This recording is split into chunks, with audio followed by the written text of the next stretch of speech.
Somebody asked me recently in one of the comments, why won't you hold Canadian media accountable enough at least? Let me ask you something. When was the last time you watched the news in Canada and felt fully informed afterward? We can do this today. We can all do this together, even in the comments, because we do feel emotionally manipulated, don't we? What about selectively guided or nudged toward a conclusion? You ever felt that way when you look at our media? Have you ever felt actually informed? Really? Because whether people want to admit it or not, trust in Canadian media is collapsing dramatically. And honestly, I don't know if I do need to say too much to hold them accountable, because you're already doing it yourselves. A lot of Canadians no longer feel like they're even watching journalism. They feel like they're watching narrative management.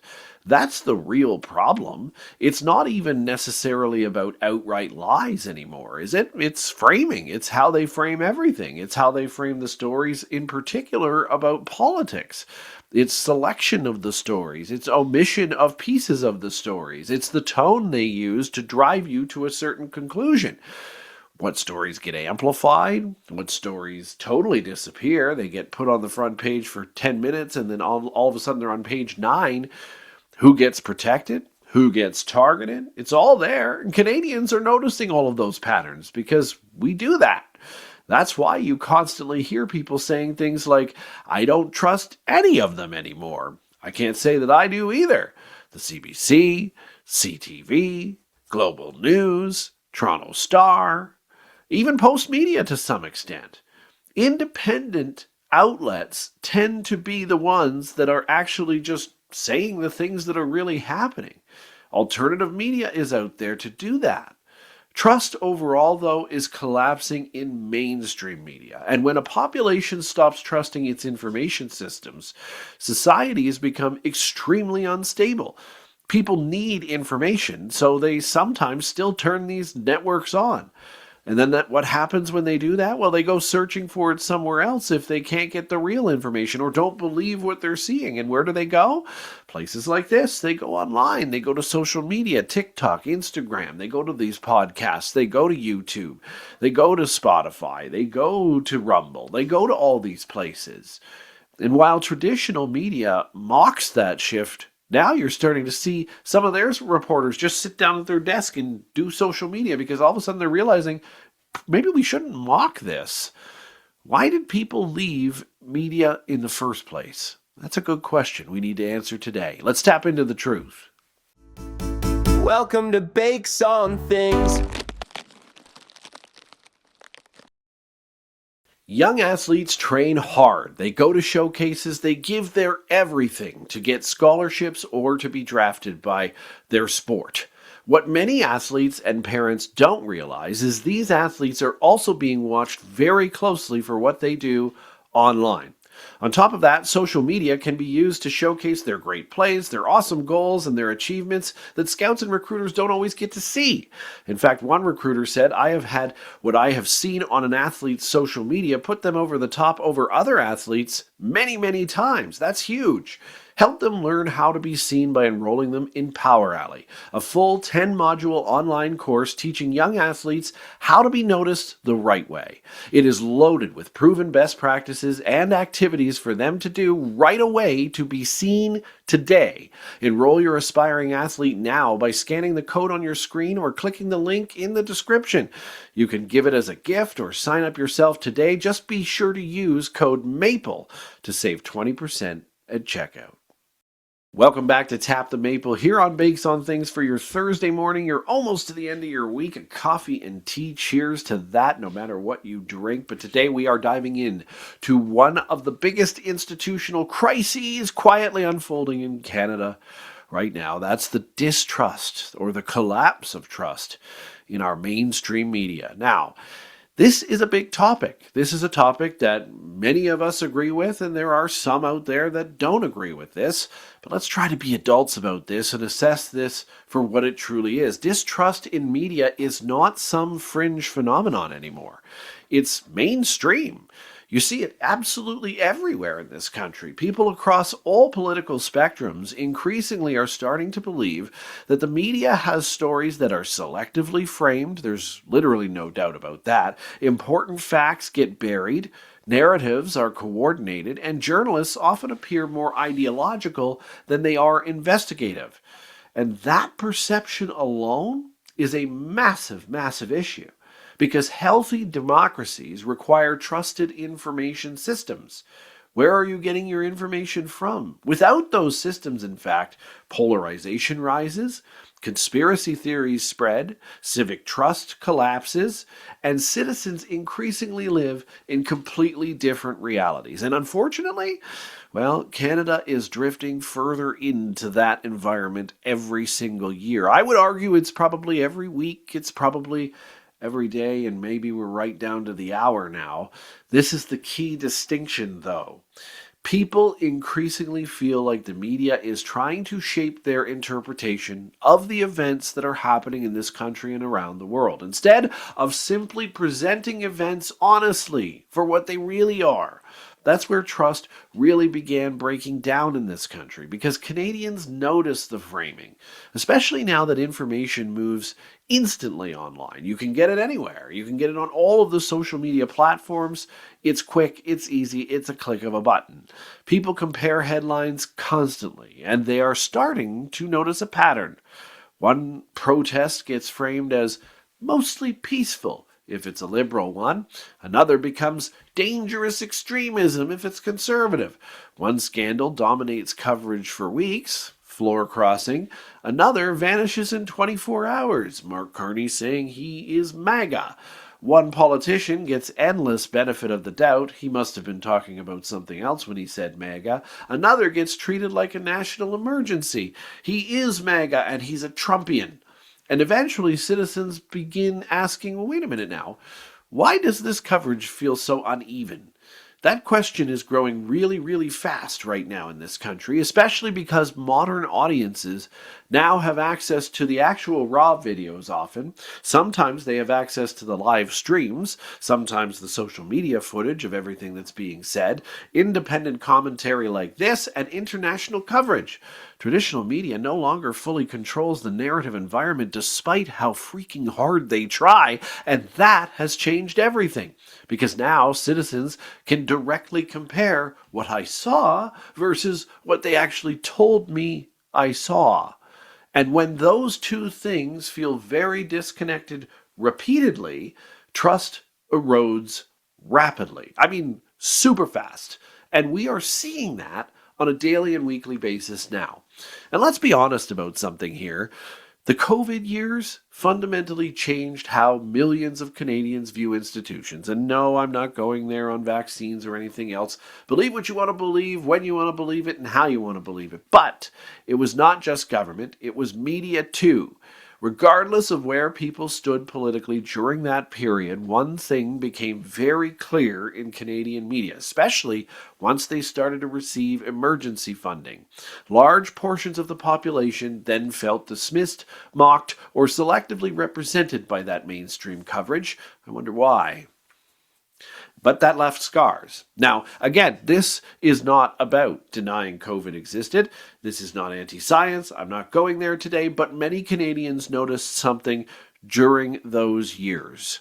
Questioning policies often became socially treated the same as denying the reality itself. And media frequently amplified that environment over and over again. Just look at the convoys. Right? They barely had any violence there. There was almost nothing in terms of destruction, but the complex discussions about it disappeared. Uncertainty disappeared. Everything became, this is what's happening, and it's bad. Good people versus bad people. You're horrible if you're a supporter of them. You're great if you're not. That polarization damaged trust enormously, especially once later information emerged that complicated earlier narratives, because citizens started wondering, well, wait a minute now, why is the 10 years on, or 5 years, 6 years on, the conversation changed? If the conversation was more nuanced than we were told, Why didn't coverage reflect that? It was illegal to freeze people's bank accounts. This has been ruled on twice now. Why weren't we told that? And honestly, I don't think Canadian media fully understands how much credibility they actually lost from that period. But the funny thing is, it's because they're losing that credibility now from that period. When you see Supreme Court say, you can't do this, and they were supporting it back then. But again, the checks were rolling in. Now let's talk about the elephant in the room, which was that government funding. Whether media organizations like it or not, accepting public funding changed public perception permanently. You look at the CBC, well, they're always a supporter of whoever's funding them. Because once financial relationships exist between governments and media organizations, skepticism becomes inevitable, even if journalists remain completely ethical individually. Perception also matters here, and millions of Canadians increasingly ask, how aggressive can organizations investigate governments while financially tied to them? And that question is easy to answer based on the fact that we have social media. But that question alone also damages the trust, especially when coverage appears selectively soft on certain institutions or political movements. Now, again, this doesn't mean every journalist is corrupt. Some of them ask really hard questions of Mark Carney. You just don't tend to see them on the news broadcast. But you do see those questions on social media because it's lazy reporting for these governments and these media outlets. And Canadians increasingly sense that many large media organizations became culturally aligned with political and bureaucratic establishments. When somebody asks a hard question, that question gets left out, and the softer softballs are left in at the actual news broadcast. And you've noticed it, right? Especially among working class Canadians who increasingly feel culturally alienated from elite institutions in general. You've definitely noticed that. This is where things become impossible to really contain. I don't know how the media thinks they are containing it because social media shattered the old gatekeeping model. If you get a true journalist who asks a hard question, that hard question will be on social media, whether CTV likes it or not. If you watch the raw clips, compare the headlines, follow independent creators like myself, see all of this coverage instantly, what many Canadians discover has actually shocked them.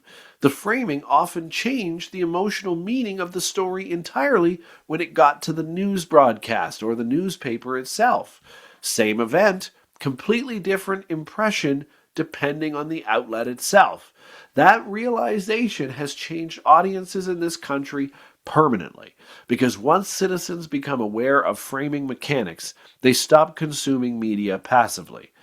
Now they analyze it constantly. Is this true, what I'm hearing? Is this right? Is this what really happened? Headline wording, photo selection, clip editing, guest appearances in panels that are all liberal and nobody from the Conservatives, story placement, omissions. I mean, you don't even see anybody from the NDP. Well, Tom Mulcair, I suppose, but he's more liberal than anyone else right now. People are hyper aware now. And honestly, why shouldn't they be? Some media organizations still seem shocked that audiences no longer automatically trust them. How dare you not believe what we're saying? We're the news.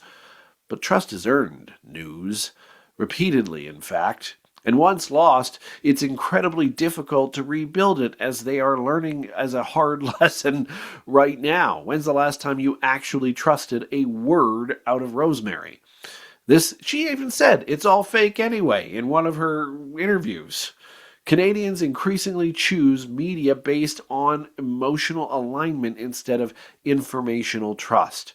People don't ask, is this accurate? What they do ask is, does this reflect how I already feel or what I'm actually seeing when I walk out my front door? That creates informational groups, in fact. And once societies fragment into competing realities, social cohesion deteriorates rapidly and dramatically. And you can see this happening everywhere now. I think you can. Different Canadians living inside completely different worlds, completely different interpretations of the same exact country, different fears, different priorities, different truths. It's wild. I have never seen anything like this in my life in this country. And because trust in neutral institutions keeps declining, there's no shared referee anymore.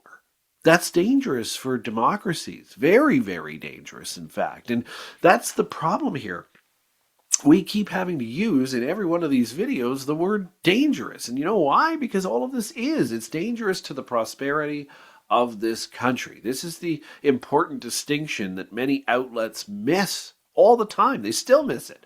Canadians do not expect perfection, and they understand journalists are human. They understand mistakes do happen.